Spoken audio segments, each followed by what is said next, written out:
Dr. Sarah Chen stood at her observatory window, coffee cup frozen halfway to her lips as the morning sky transformed into a dazzling spectacle. The rising sun's rays scattered through massive crystalline structures that had appeared silently during the night, creating cascading rainbows across San Francisco's skyline. Her phone buzzed incessantly. Similar vessels had appeared over every major city worldwide. Dr. Chen, the UN Security Council is on line 1. Her assistant called from the doorway. They're requesting immediate consultation. Sarah straightened her lab coat and strode to the communications center, her mind already racing through first contact protocols. The Xena communication lab she'd built over the last decade was about to face its first real test. As she entered the room, dozens of screens displayed similar crystal ships hovering over Paris, Tokyo, New York, and countless other cities. Patch them through to the main screen, she instructed, taking her seat at the central console. The worried faces of world leaders populated the display, all speaking over each other until the Secretary General called for order. Dr. Chen, you're our leading expert in Xena communication. What are we dealing with? Sarah activated the observatory's main antenna array. The vessels appear to be composed of some form of crystalline material we've never encountered before. They're maintaining geosynchronous orbit despite their size, which suggests incredibly advanced propulsion systems. She initiated the first contact sequence her team had prepared years ago, a series of mathematical sequences and basic language primers transmitted via multiple frequencies. Sending initial greeting package now, she announced, her fingers dancing across the holographic interface. The message contains universal constants, basic human biological information, and peaceful intent markers. Minutes stretched into hours as the world held its breath. The crystal ships remained motionless, their surfaces refracting sunlight in hypnotic patterns. Sarah noticed something peculiar about their positioning. They seemed to be arranged in a precise geometric pattern, like nodes in a massive network. At 3:47 p.m. local time, everything changed. The first beam of energy lanced down from the ship hovering over Edwards Air Force Base, vaporizing the runway in seconds. Similar attacks began worldwide, each strike precisely targeting military installations with surgical accuracy. They're attacking military targets, someone shouted over the command channel. Scramble all available aircraft.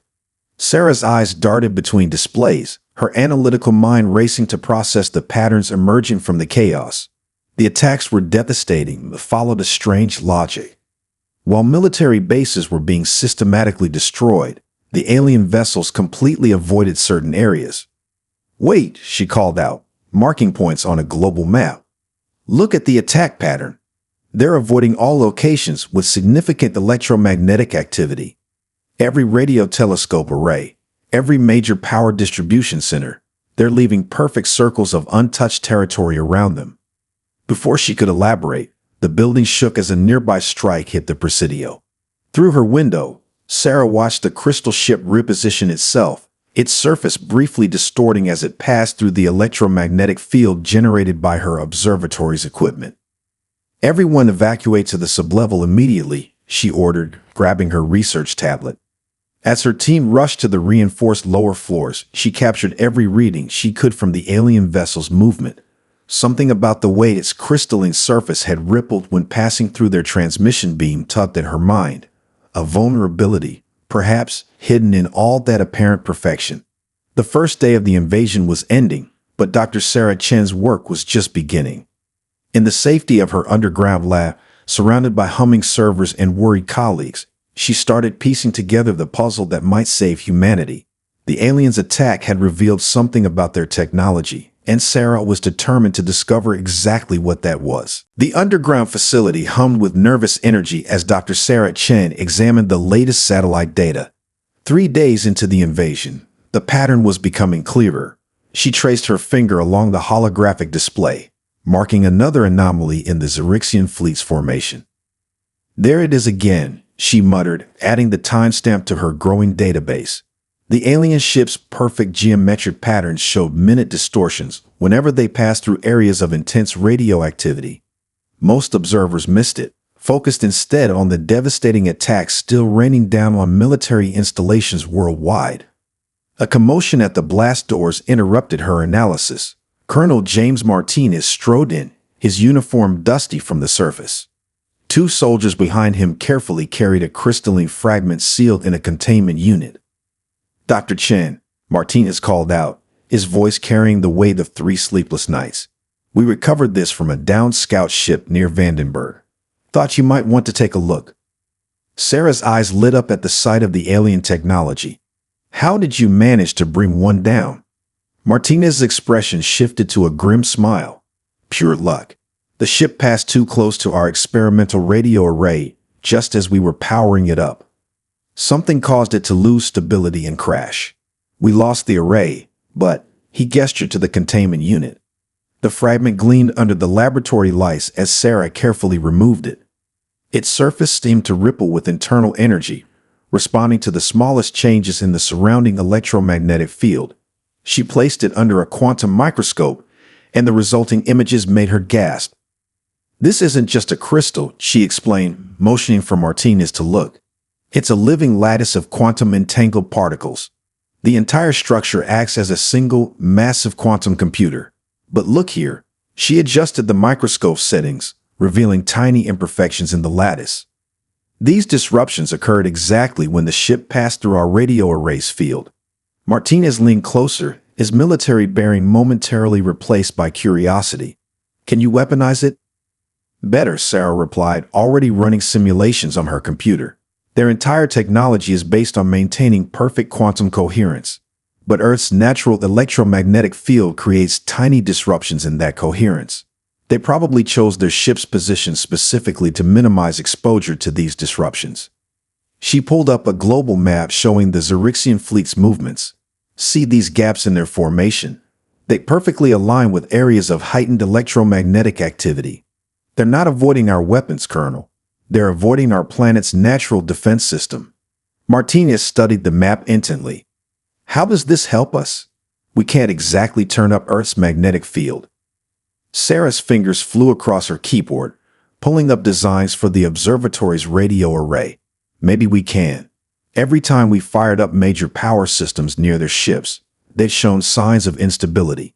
If we could coordinate multiple sources of electromagnetic interference, we could disrupt their entire fleet." Martinez finished, already seeing the potential. "But we'd need to get close enough to their command ships to make it work." A distant explosion rattled the facility's ceiling, sending dust floating down. Sarah barely noticed, her mind racing with possibilities. "I need more data. If we could analyze more fragments, especially from different types of their ships." Martinez was already heading for the door. "I'll see what we can find. But work fast, Doctor. We're running out of safe places to hide." As the colonel left, Sarah turned back to the crystal fragment. Under the microscope, it continued to react to the facility's electronic equipment, its perfect structure showing tiny fractures that shouldn't exist in something so advanced. The Xerixians had created the most sophisticated technology in the known galaxy, but they'd never had to account for the electromagnetic noise that humans had evolved alongside for millions of years. In their drive for perfection, they created a fatal flaw. Now Sarah just had to figure out how to exploit it before humanity ran out of time. The mountain laboratory buzzed with activity as Dr. Sarah Chen assembled her international team of scientists on an encrypted video call. Behind her, 3 different crystalline fragments floated in electromagnetic suspension fields, each one recovered from different Xerixian vessels at great cost. "The data is conclusive," she announced, sharing her screen with the dozen faces watching intently. "Earth's magnetic field isn't just interfering with their technology. It's actively destabilizing their quantum communication network." Dr. Yuki Tanaka from Japan's National Institute of Physics leaned forward. "But their ships still function within our atmosphere. How are they compensating?" Sarah switched to a simulation showing a Xerixian vessel's crystal matrix. "They're constantly rebuilding their quantum links, using enormous amounts of energy to maintain stability. Look at these power readings from their engines." The data streams painted a clear picture. Every Xerixian ship was fighting a constant battle against Earth's natural electromagnetic interference. Their perfect technology had never needed to account for the electromagnetic noise that humans had evolved alongside for millions of years. Colonel Martinez entered the lab, reviewing casualty reports on his tablet. Tell me you have something we can use, Doctor. We just lost contact with our last base in Europe. Sarah nodded, switching to a new display. We've been looking at this all wrong. The Xerixians' technology isn't superior to ours in every way. It's just different. They evolved on a planet with minimal electromagnetic activity, leading them down a path of quantum engineering that's incredibly powerful, but also surprisingly fragile. She pulled up a map of Earth's magnetic field variations. Humans, on the other hand, evolved on a planet that's essentially a giant electromagnet. Our technology had to be robust enough to function despite these electromagnetic fluctuations. What they see as interference, we've adapted to live with. That's fascinating, Martinez replied, his patience wearing thin. But how does it help us fight back? Sarah smiled, pulling up a new simulation. Because we just found their critical weakness. Their quantum communication network requires perfect synchronization across their entire fleet. Even tiny disruptions cascade through their system. If we could amplify Earth's electromagnetic field enough, we could break their entire network, Dr. Tanaka finished, excitement building in his voice. But the power requirements would be enormous. Not if we use their own technology against them, Sarah countered, gesturing to the floating crystal fragments. These aren't just computer components, they're quantum amplifiers. If we could reverse engineer them, combine them with our existing power grid. Martinez studied the simulation with growing interest. You want to turn Earth's magnetic field into a weapon. Not a weapon, Sarah corrected. A shield. One that's been protecting us in small ways since they arrived. We just need to make it stronger. She brought up a detailed schematic. These crystals respond to electromagnetic fields by trying to stabilize them, using their quantum properties to dampen any variations. But if we could reprogram them to amplify those variations instead. The international team began rapid-fire discussions of power requirements and distribution networks. Sarah turned to Martinez, her expression serious. We'll need access to power stations worldwide, and we'll need to position modified crystals at key points in their fleet. Martinez nodded grimly. Leave the deployment to me. How long do you need? 3 days to modify the crystals. Another 2 to synchronize the power grid. She glanced at the casualty reports still scrolling on his tablet. Can we hold them off that long? We'll have to. Martinez headed for the door, then paused. Doctor, if this works, if we survive this, you realize this technology could change everything. Clean energy, quantum computing, faster than light communication. Sarah's eyes fell on the shimmering crystal fragments. First, we have to survive. Then we can worry about changing the world. As the colonel left, she turned back to her international colleagues, determination written across her features. They had found Earth's hidden shield. Now they just had to learn how to raise it. Colonel Martinez stood before the hastily assembled war council in the underground bunker beneath the Rocky Mountains. The room held military leaders from 12 nations, connected via secure channels to dozens more around the world. Behind him, Dr. Chen prepared to present their findings, her hands steady despite the weight of the moment. Operation Thunderstorm. Martinez began, activating the holographic display. Dr. Chen will explain the science. I'll explain the strategy. Sarah stepped forward, controlling the display with practiced gestures. The Xerixian fleet maintains its cohesion through a complex quantum network. Think of it as a crystal symphony, each ship resonating in perfect harmony. But Earth's magnetic field creates discord in their symphony. She brought up a global power grid map. We've confirmed that every major power station can be modified to enhance their electromagnetic output. Combined with reprogrammed Xerixian crystals, we can create a worldwide electromagnetic pulse that will specifically target their quantum network. A general from India leaned forward, and our own technology, our communications, will remain unaffected, Sarah assured. Human technology evolved to be resistant to electromagnetic interference. We're not creating a traditional EMP. We're amplifying Earth's natural magnetic field in a way that only affects their quantum-sensitive systems. Martinez took over, switching the display to a tactical overlay. The challenge isn't the science, it's the deployment. We need to position modified crystals at key points throughout their fleet to ensure complete coverage. That means getting close, dangerously close. The room erupted in rapid-fire questions about logistics and risks. Martinez raised his hand for silence. We've identified 3 critical points in their formation where the crystals must be placed. Miss any of them, and the network disruption won't be complete enough to guarantee victory. Sarah highlighted the points on the display. These locations weren't chosen randomly. They form a resonance triangle that will amplify the effect throughout their entire fleet. But they're also the most heavily defended positions in their formation. How do we get there? Asked a Chinese admiral, voicing the question on everyone's mind. Martinez's expression hardened. We've modified a captured scout ship. A small team can approach under the guise of returning to the fleet. The Zerixians' rigid command structure works in our favor. They don't expect deception because they don't practice it themselves. The team will need to place the crystals precisely, Sarah added, showing detailed schematics. Each one must be aligned with Earth's magnetic field at the exact moment we activate the power grid. The timing has to be perfect. A Russian general studied the plans. And if we fail? Then we've revealed our only advantage. Martinez answered bluntly. We won't get a second chance. Sarah stepped forward again, her voice firm. The crystals are ready. The power grid modifications are nearly complete. We need your authorization to proceed, and we need it now. Every day we wait, we lose more ground forces, more cities, more lives. The council members exchanged glances, decades of international rivalries giving way to the gravity of the moment. One by one, they nodded their approval. How soon can we launch? Asked the American chairman. Martinez checked his tactical display. The scout ship is prepped. My team is ready. We can begin within 6 hours. The power grid will be fully modified in 4, Sarah added. We'll need every friendly nation to synchronize their stations precisely. One misalignment could weaken the effect. The chairman looked around the room one final time.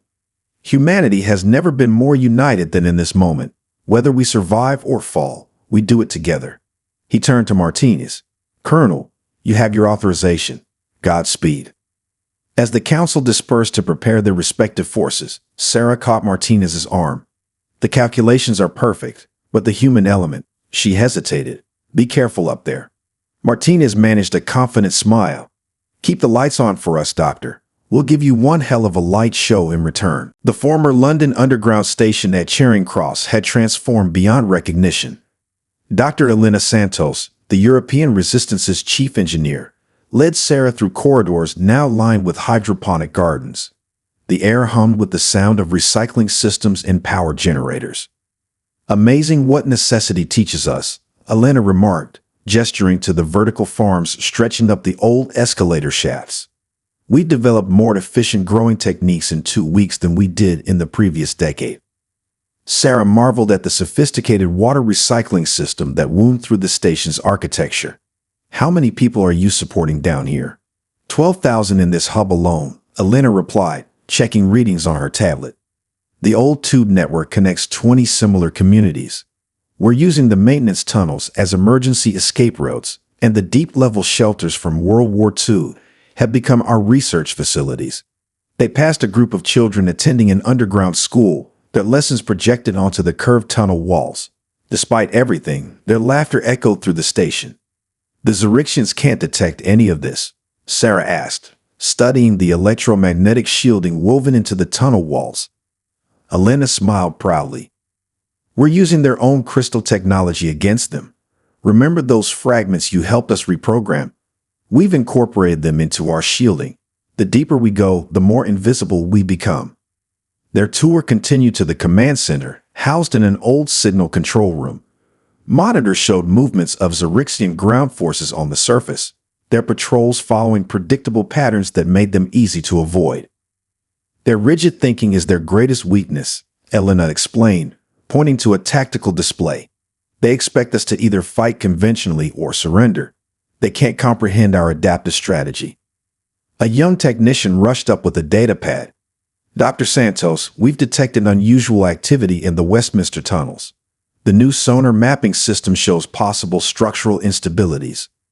Elena's expression turned serious. Show me. The display shifted to a 3D map of the tunnel network. Sarah watched as Elena analyzed the data, impressed by how quickly humans had adapted underground mapping technology for their survival. "We'll need to redirect supply lines through Piccadilly Circus," Elena decided.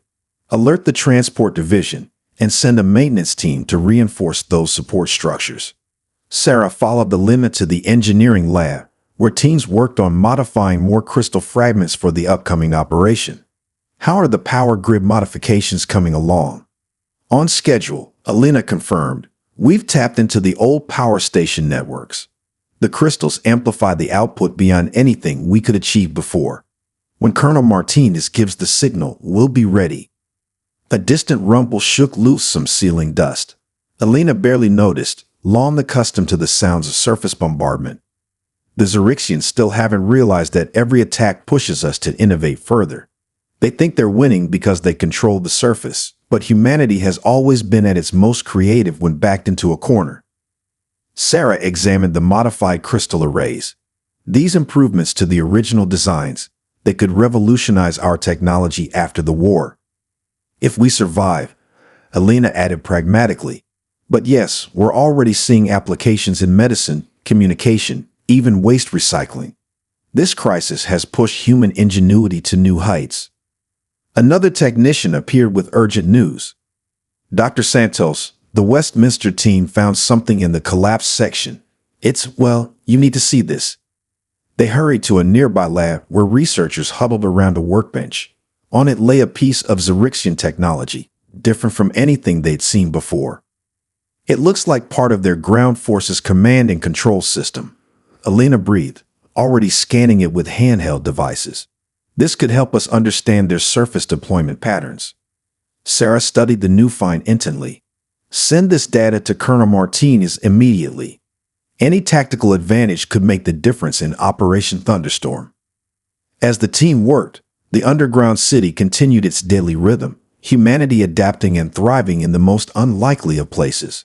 Above them, the Xerixians continued their methodical surface patrols, unaware that beneath their feet, the true strength of human resilience was growing stronger every day. Colonel Martinez stood in the captured Xerixian scout ship's cargo hold, watching his hand-picked team make final preparations.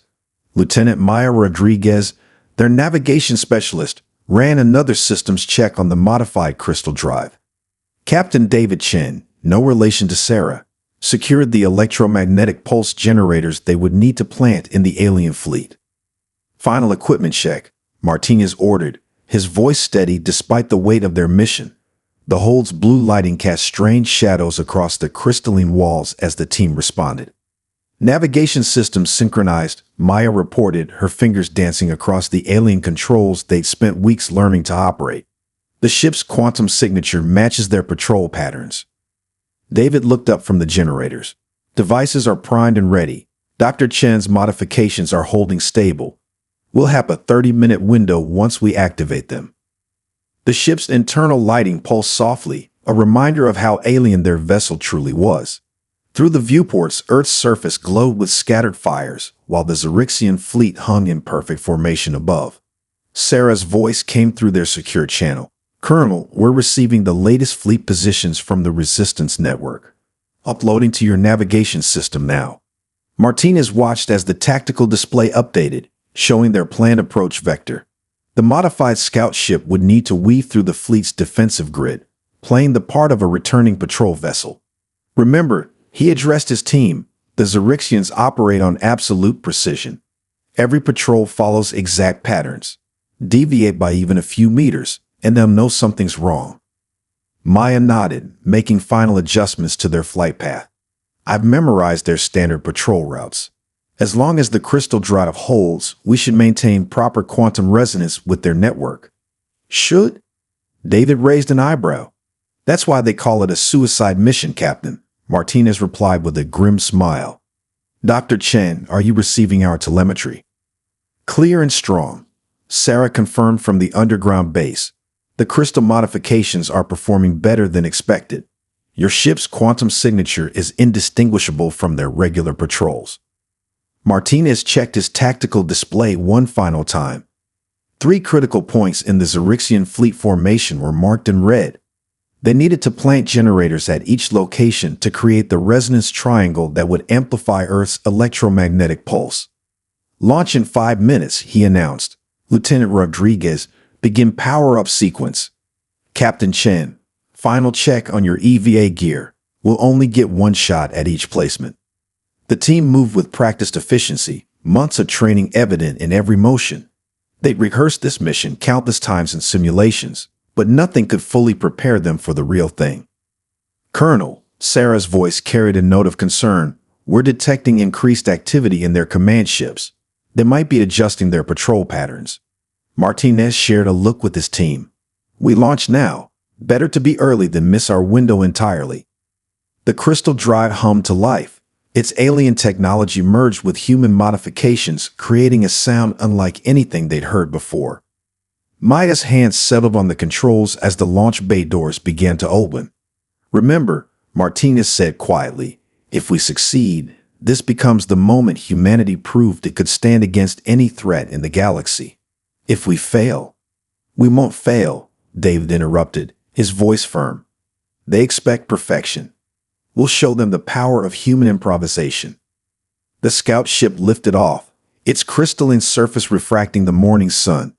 As they ascended toward the Xerixian fleet, Martinez thought of all the people hiding underground, waiting for their signal to launch humanity's greatest counterstrike.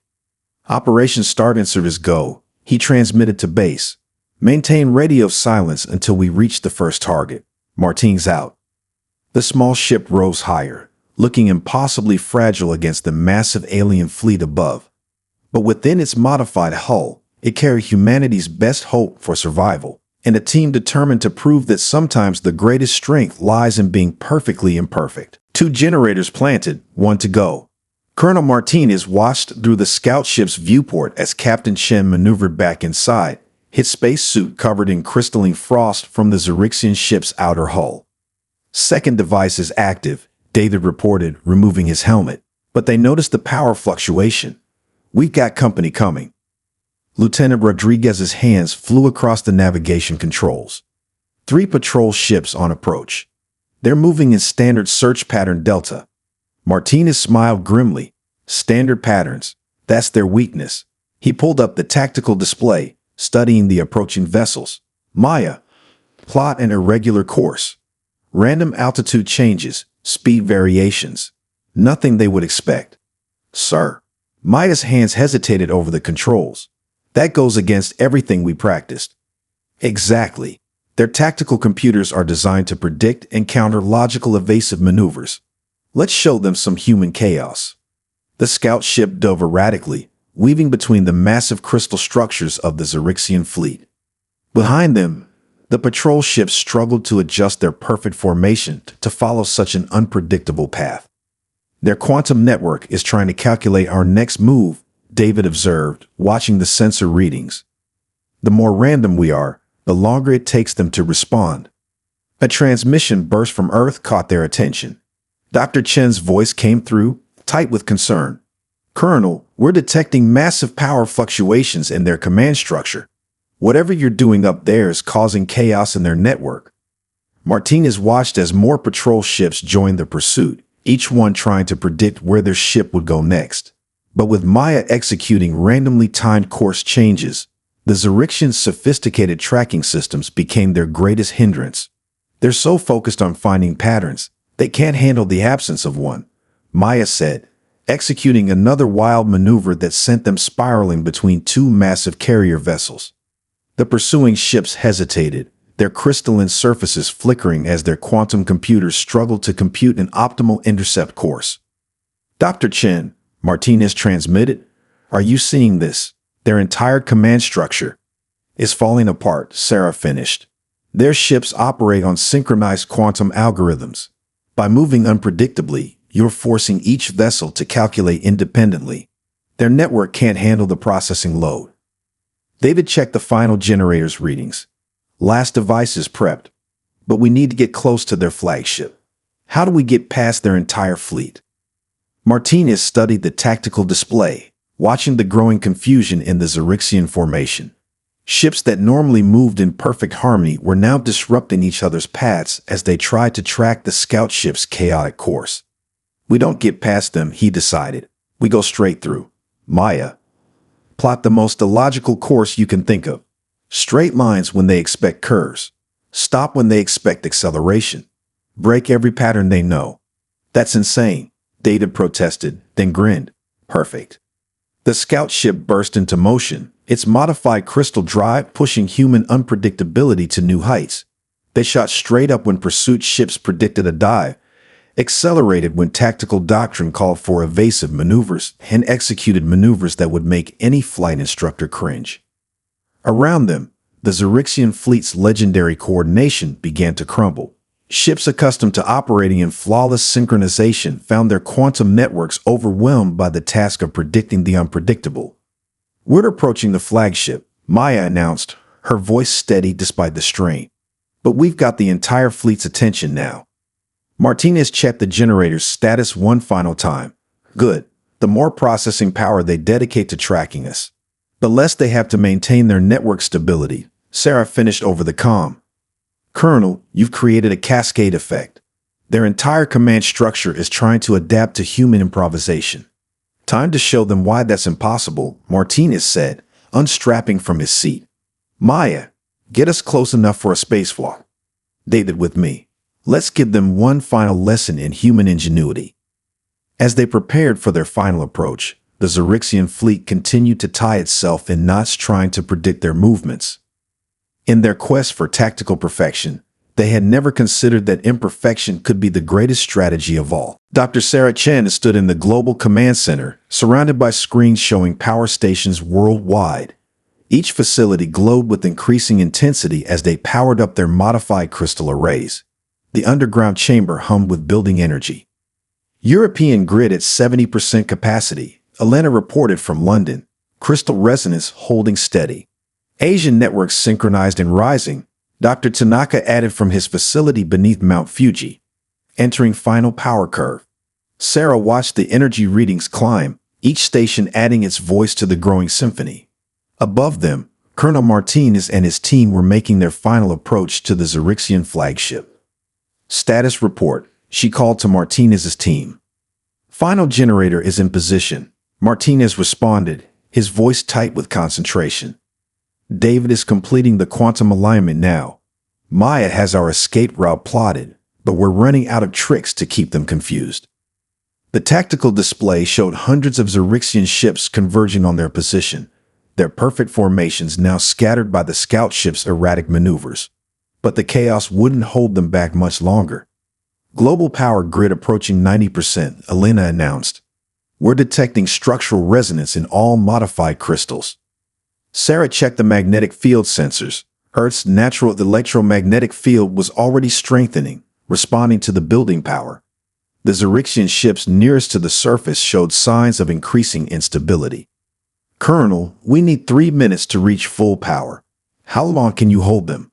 Not that long, Martinez replied as another explosion rocked their ship. Maya's running out of unpredictable moves, and they're starting to adapt. Sarah turned to her team. Redirect all backup power to the main grid. We go now. Warning lights flashed across every console as power stations worldwide pushed beyond their tested limits. The modified crystals pulsed with internal light, their quantum structures amplifying Earth's magnetic field to unprecedented levels.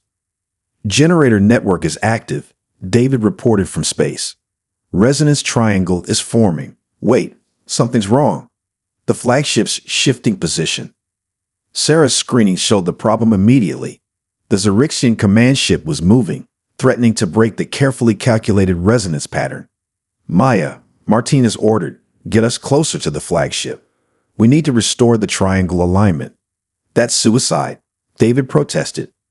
No, Sarah interrupted, an idea forming. It's perfect. Colonel, push them harder. The more they try to predict you, the more processing power they'll divert to their tactical systems. Understanding dawned in Martinez's voice, leaving less power for their structural integrity. Maya, you heard the doctor. Show them every trick you've got. The scout ship launched into a series of maneuvers that defied both physics and logic. forcing the Xerixian fleet to commit more and more resources to tracking them. The flagship, focusing all its computational power on predicting their movement, never noticed its position drifting back into alignment. Power grid at maximum capacity, Elena reported, crystal network fully synchronized. Sarah took a deep breath, her hand hovering over the activation control. Colonel, get your team out of there. Now. Native, Martinez replied. We've lost our main drive. Finish the mission, Doctor. That's an order. Sarah closed her eyes for a moment, then opened them with steel in her gaze. Maya, divert all power to your emergency thrusters on my mark. David, synchronize the generator detonation with the pulse. She pressed the activation key, and human ingenuity met alien perfection in a spectacular display of light and energy. The global power grid surged, sending an electromagnetic pulse through the modified crystal network. The resonance triangle amplified the wave, converting Earth's magnetic field into a weapon that targeted the very foundation of Xerixian technology. The alien fleet's perfect crystalline structures began to shatter, their quantum networks collapsing under waves of electromagnetic chaos. The flagship, caught at the heart of the resonance triangle, was the first to break apart, its destruction triggering a cascade of failures throughout the fleet. Through it all, a small scout ship piloted by a determined crew rode the waves of destruction, surfing the electromagnetic pulse back toward Earth's atmosphere, proving that sometimes the greatest victories come not from perfection, but from embracing the beautiful chaos of human spirit.